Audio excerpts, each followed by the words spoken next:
Good morning. This is Mayor Valensky with Driving Markets. Driving while talking about markets. Okay, so let's kick off. Anything said in this piece is only an opinion. It's not advice, it's not financial advice, not investment advice. Anything you make, etc., is yours. Anything you lose, etc., is yours. Let's kick off. Right. So let's look at what is driving markets today. Well, yesterday the markets in the US, not the UK, the US jumped up significantly. The Dow was up over 420 points. The Nasdaq was up 89 points. S&P was up, and also the US Treasury, the 10-year US Treasury, is now gone back to 4.21. Now, I have mentioned this before, and I'm going to mention it again. There is a clear ongoing inversion between the 2-year Treasury, which is running at 4.7, and the 10-year US Treasury running at 4.21. Now, when there's an inversion, especially for this length of time, it is a lead indicator, it's a clear lead indicator that there is a recession looming, or there is going to be a absolute recession. Now, by ignoring this lead indicator, investors, traders, the banks, analysts are all taking a very, very high risk by buying stock and going long. Now, the stock market has gone up over the last, definitely last few days, over the last, let's say, week to 10 days. It's gone up on the back of consideration that interest rates have come, or interest will not rise as aggressively as they first thought. Even though last Wednesday, Jerome Powell clearly stated that interest rates will continue rising until inflation is under control, it hasn't done enough to dampen markets, which is interesting because I would have thought that the investors and the traders would have taken that into consideration, but they are looking ahead at inflation report out this Thursday, the CPI, the Consumer Price Index. Now, the Consumer Price Index is likely to come in at 8.1%. So that's given encouragement again to the investors and the traders that they probably believe that the inflation's peaked out and therefore there'll be less pressure to raise interest rates. Well, I'm saying categorically that they're all wrong. Jerome Powell, the investors, the banks, Wall Street, are all wrong. Inflation is going to go higher and interest rates are going to go much higher. There is going to be a recession because the lead indicators have never failed. This inversion of the 10-year bond and the 2-year bond have never failed to indicate there's going to be recession. And it's a bit of a paradox. It could be an unusual setup because what you've got is at the moment full employment. Now, that is likely to change. And the reason why it's likely to change is because if you look at what one of the factors that's pulled up the global financial markets over the last 10 years has been the high tech, the massive big techs, the Facebooks, the Apples, the Amazons, the Netflix, the Googles. That's just the big ones, never mind the smaller ones, startups. They've all pulled up the financial markets over the last 10 years. They were the leaders, they were the drivers. However, because they're now going to be laying off staff and because interest rates have gone up and now they've become less attractive as an investment, then what's going to happen is that those stocks are going to continue to be sold off. As rates rise, high tech becomes less attractive for two reasons. Number one, it is a high risk, and number two, when you can get guaranteed return on your money elsewhere in a bank account, then investors generally look for guaranteed returns, not for high risk returns. And with the shares falling away, those are becoming even more high risk. And the reason why the shares have fallen away is because all the high tech companies are dependent on funding, depending on loans. And those loans now are becoming a lot more expensive, as well as mortgages. Okay, so taking a look at Facebook, which I've been harboring on about since the beginning of the year, because it's a classic example of a dismal, miserable, going nowhere business. Okay, why do I say that?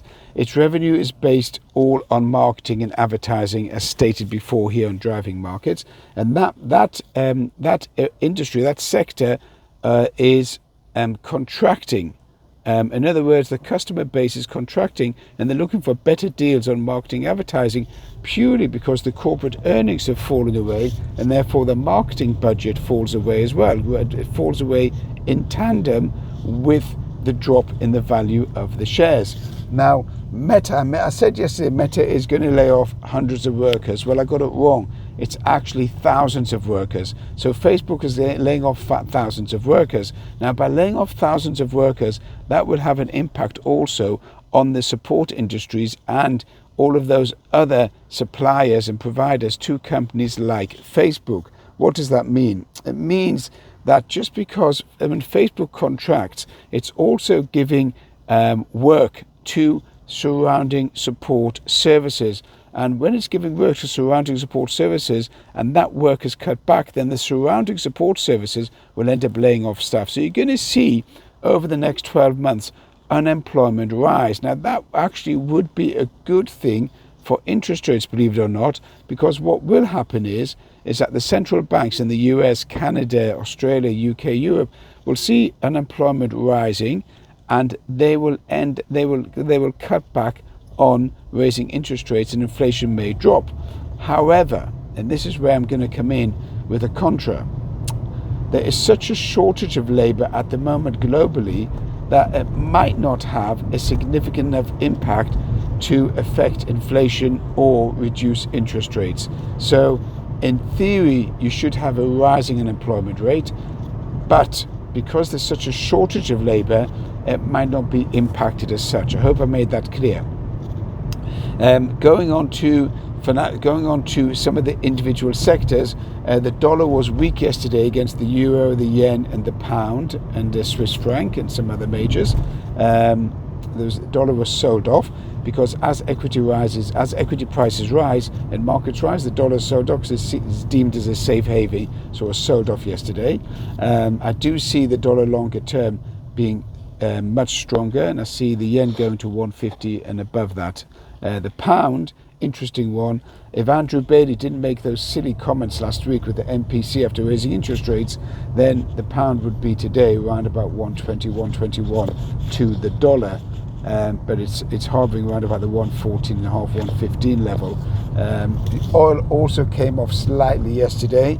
There is another interesting story that Apple, the 14, the Pro Max, they're going to have difficulty with those deliveries because Zhengzhou has gone into a lockdown in China, and that's where Foxconn makes all the Apple phones. So that's one is going to impact Apple. Now remember, I'm a seller of Apple because I've been saying all along, and I say it again, they're not really innovative. They haven't produced anything new over the last 10 years. So Apple is going to end up going down. I mean, it is cash cowing and making a lot of money off its existing client base, but it is going to go down.